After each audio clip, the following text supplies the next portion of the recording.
Hello everyone. Today I am going to be using my new knitting machine for the first time. I'm going to leave a link in the description of the knitting machine that I have so that you guys can check it out. And I'll just be leaving that down there along with the tutorials that I use to help me learn how to use this thing.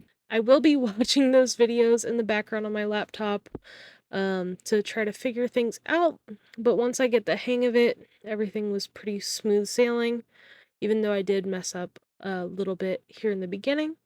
But in the end, I have a cute little hat, and all I'm gonna do, once I get that done, is maybe add a little poof on the top, and then it should be good to go. I did get this knitting machine for Christmas. I've been wanting to try one out, so this is just me trying to learn how to use it for the first time. And we're just gonna go into a little bit of a time lapse of me trying to figure out this dang machine.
So at this point, I've learned a lot about this knitting machine. It's not as fancy as some of the other ones, but it does just what it needs to do. Um, I've found out that it recommends lighter weight yarn, but the 4 weight that I have in this video worked perfectly fine, and a lot of other YouTubers and stuff that I watched said that the 4 weight was fine, so I went ahead and did it, even though technically the box said not to. But I don't have anything in my yarn stash that is less than a 4 weight, so that's just on me. Currently, we're in a little bit of an ice storm in southeast Missouri, so I'm not able to go out and get this yarn. I did film this the day I'm posting it, so this is a very fresh video. I was just, kind of iced in the house, so I figured what a better time to actually break this out after Christmas and use it for the first time, now that I have some time to do that. So I'm just gonna wind away until I have enough, and I'll just keep doing that.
I am casting off on my little beanie here. I will have a picture at the end of the video here in a little minute, showing you what the end result is. But I definitely want to try out like a double layered beanie soon. Probably in a different yarn, just because this single color yarn is kind of bland or boring in this like light gray. It's very nice neutral color, but I'm just kind of more interested in like more vibrant or patterned things. So I'm just gonna sew up this beanie. This one I kind of watched a video on YouTube. It's like a rolled hem beanie. So you don't really tack it or anything. I think you just kind of wear it where it rolls up naturally, which is kind of cute. I think really once I am able to go to the store and buy like either the fabric to make some poofs or buy some pre-made poofs, it'll look a lot cuter and I'll actually want to wear it out or give it as a gift or something. But in the end, I think I like my knitting machine. It's pretty cool. And as I show off my little hat at the end of the video here, I just want to thank you guys for continuing to watch on every Sunday, and have a good week. Bye!